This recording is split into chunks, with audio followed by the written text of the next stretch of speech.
लोग कहते हैं फिजिक्स ग्रीस से शुरू हुआ, पर असली कहानी उससे भी पुरानी है। इंडस वैली के लोग आज से 4500 साल पहले ब्रिक्स को प्रिसाइज रेशियो में बना रहे थे। यूनिफॉर्म हीटिंग, थर्मल एक्सपेंशन का यूज बिना इक्वेशन के क्या करते। इजिप्शियंस ने पिरामिड बनाते वक्त सेंटर ऑफ मास और लोड डिस्ट्रीब्यूशन को इतना एक्यूरेसी से समझा कि मॉडर्न इंजीनियर्स भी हैरान रहते हैं। फिर ग्रीस में एक अजीब सा आदमी आया, थेल्स। उसने कहा नेचर देवता नहीं, रूल फॉलो करता है। यही फिजिक्स का पहला रिबिलियन था। और फिर आर्किमिडीज जैसे लोग सिर्फ यूरोका वाले सीन्स में सिमटा देते हैं। हकीकत यह है कि उसने वार मशीन बनाई जो जितनी एडवांस थी कि रोम की नेवी हिल गई। मतलब फिजिक्स का यूज डिफेंस, इंजीनियरिंग, मैथ सब में हो रहा था। और लोग सोच रहे थे कि यह सिर्फ वाटर डिस्प्लेसमेंट वाला आदमी है। जब यूरोप डार्क एज में था पर दुनिया रुक नहीं रही थी। इंडिया में कैनाट कह रहा था सब कुछ परमाणु से बना है, जिसे फिजिक्स की दुनिया में कॉन्सेप्ट ऑफ एटम कहा जाता है। यह तब कहा जाता था जब यूरोपियंस को अल्फाबेट भी ठीक से सही नहीं आता था।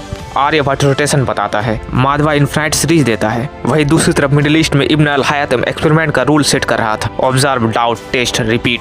यही वो फॉर्मूला था जिससे आज हम साइंटिफिक मेथड बोलते हैं। यह एरा एक साइलेंट रिवॉल्यूशन था। फिजिक्स की रूल लिखी जा रही थी पर किसी को आवाज नहीं आ रही थी। फिर मॉडर्न वर्ल्ड में आया एक इंसान जिसे दुनिया सर आइजक न्यूटन के नाम से जानती है। एक आदमी जिसे लोग ग्रेविटी तक सिमटा देते हैं। पर न्यूटन ने कैलकुलस, ऑप्टिक्स, मोशन, एस्ट्रोनॉमी इतने फील्ड्स में कंट्रीब्यूशन दिया कि एक जमाने में साइंटिस्ट को न्यूटन का स्टूडेंट कहना प्रेस्टाइज था। फिर आते हैं मैक्सवेल, जिनकी इक्वेशन ने दुनिया का फ्यूचर लिख दिया। उनका काम इतना इम्पॉसिबल लगता था कि जब उन्होंने प्रिडिक्ट किया कि इनविजिबल वेव्स हवा में चले गए, जिसे सुनकर लोग हंसने लगे। लेकिन आज वो वेव्स आपकी वाईफाई, रेडियो, मोबाइल नेटवर्क है। और फिर आया साल 1905 जब लोग कहते हैं रिलेटिविटी, पर आइंस्टाइन ने लाइट के क्वांटम नेचर को समझा, जिससे लेजर, सोलर सेल्स और पूरी इलेक्ट्रॉनिक रिवॉल्यूशन आई, जिससे यह प्रूव हो गया कि एक आदमी पूरा सिविलाइजेशन बदल सकता है।